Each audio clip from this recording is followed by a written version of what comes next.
Share করছি আজকে কি রান্না করতেছি। এখানে হচ্ছে বেগুন ভাজা, চাক করে বেগুন ভাজি করতেছি। আমি আরও 2 দিন করছিলাম ভাজি, চিকন চিকন করে কেটে ভাজি। আমার আবার এইভাবে অনেক মজা লাগে, বিশেষ করে গোল গোল গোল যেগুলো আলু বেগুন অনেক মজা ওভাবে খেতে।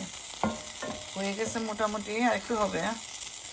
বেগুন ভাজিতে এত তেল খায় রে বাবা, মনে হবে যেন তেল খাচ্ছি। আচ্ছা যাই হোক, এখানে এখানে এখানে বেগুন এখানে কি বলে বেগুন দুইটা না সরি একটা সিদ্ধ করে রাখা, ভর্তা বানাবো। এখানে সালাদ করে রাখা। এখানে হচ্ছে এটা ঢাকনা গেল, এটা হচ্ছে কি বলে মুগ ডাল ভুনা করছি। আর এখানে তো বেগুন, আর এখানে হচ্ছে বাঁধাকপি দিয়ে চিকেন করছি। বাঁধাকপি বেগুন ভাজি থেকে আসতেছে, কাশি হচ্ছে আপনার। কি বলে বাঁধাকপি দিয়ে চিকেন, এই তো বাঁধাকপি চিকেন, আলু বেগুন ভর্তা, সালাদ, মুগ ডাল, এখানে হচ্ছে বেগুন ভাজা।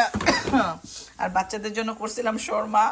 এই যে পরোটা ভেজে চিকেন করে পাইকারি ভাবে যেভাবে পারা যায় চিকেন শর্মা করে দিছি ওদেরকে। আমি আরেকটা জিনিস অ্যাড করতে ভুল গেছি, এই যে একটা ভর্তা করছিলাম দুপুরবেলাতে একটু ভর্তা করে রাখছিলাম।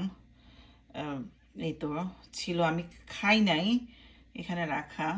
এই তো অল্প করে ফ্রিজে রাখা। আর এই তো এখানে এটা হচ্ছে শুটকির ভর্তা করছিলাম একটু বরবটি দিয়ে। এখানে বেগুন ভর্তা, আজকে 2টা ভর্তা, বেগুন ভর্তা, শুটকি ভর্তা। খেলে খেতেও পারি, না হলে রেখে দেবো ফ্রিজে। এই তো।